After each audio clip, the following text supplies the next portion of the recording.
Get these valves on! Loose! What's happening? Talk to me, now! Pressure is too much! Sir, we can't control it! Pipe's cracked! Cracked. We can't control. What am I giving you money for? But sir... Fuck off. Get out of here. Center to pressure control. Answer.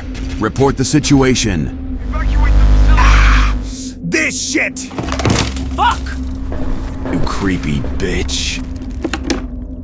Not understood, pressure control. Repeat. It doesn't stop! What the fuck?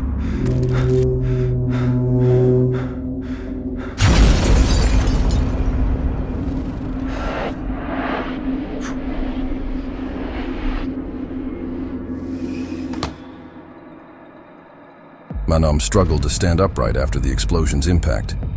He staggered and attempted to steady himself against the table. He watched in shock as the sturdy glass of the observation cabin began to crack slowly. He was stunned. Those were the only things protecting him from a sludge erupting like a volcano and petroleum outside. The fractures slowly widened, filling the room with a dark stench. Breathing had become impossible for Manom, already struggling to breathe amid the shock. His lungs felt sticky with this black odor. The viscous sludge relentlessly pounded the cracks, attempting to breach the observation cabin.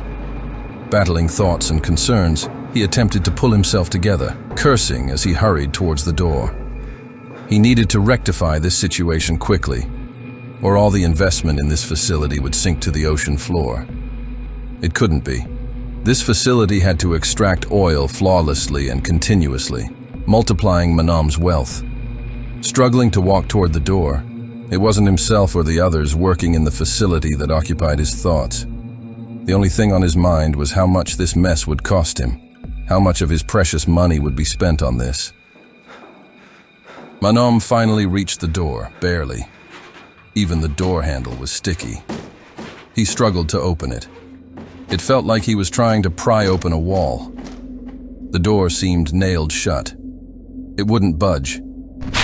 A massive explosion and tremor lifted Manom from the door, throwing him onto the hard floor of the observation cabin. Manom lifted his head from the grimy floor, looking in horror towards the glass. Screams, people on fire, furious flames darting around. The facility was completely ablaze. It resembled a colossal fireball with everything and everyone inside it. Manom began to feel the heat instantly. The pipes, once spewing sludge, were now belching flames.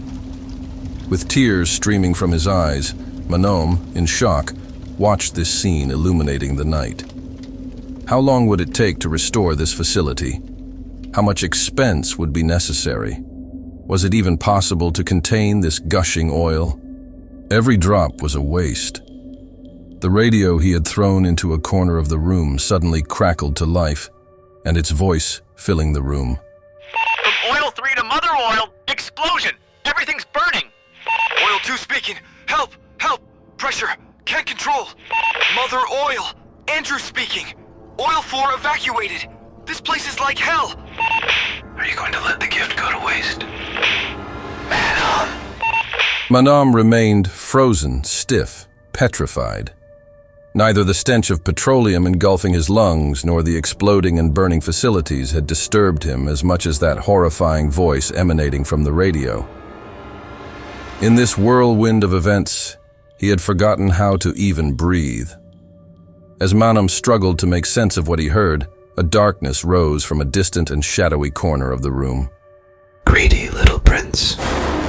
Manom, writhing in fear on the floor, leaned against the wall, staring fearfully at this darkness. I hope you like my gift. The rising darkness slowly took shape, resembling a human figure. Its only visible feature amidst its dark form were its crimson eyes. It seemed as if it had always been there, waiting to rise, and now, covered in sticky, dripping oil, it stood tall. It observed Manom, sitting against the wall, with its terrifying eyes, An interesting name. Manom. Should have been Mammon. It will be my little greedy prince. Manom attempted to ask who it was, but he couldn't muster a sound. Your gift is spilling away, just as you wrote to me. More. Much more. Insane amount of oil. All for you. I believe even this much is too little for your greed. Take a bit more. Suddenly, the flames intensified, and explosions began to bring the facility down. The radio, lying amidst the sludge-covered darkness, crackled to life again. Oil 3, submerged in water. Mother oil. Oil 2, sinking. Oil 4, engulfed in flames. Help! Manom began to tremble with fear and concern. All those investments, all that insatiability, this sludge-covered entity. They delve too greedily and too deep. It seems your ambitious facilities couldn't match your greed, my greedy prince. Time for you to give the gift. The entire room reverberated with this horrifying voice. Manom felt his ears clawed, and an intense fear shook his entire being. Don't worry, I've already taken my gift. From the darkness, a slimy, oil-covered hand reached towards the light. 4 nuts and bolts gleamed faintly in its palm under the light. Come, greedy prince. Let's not keep the others waiting.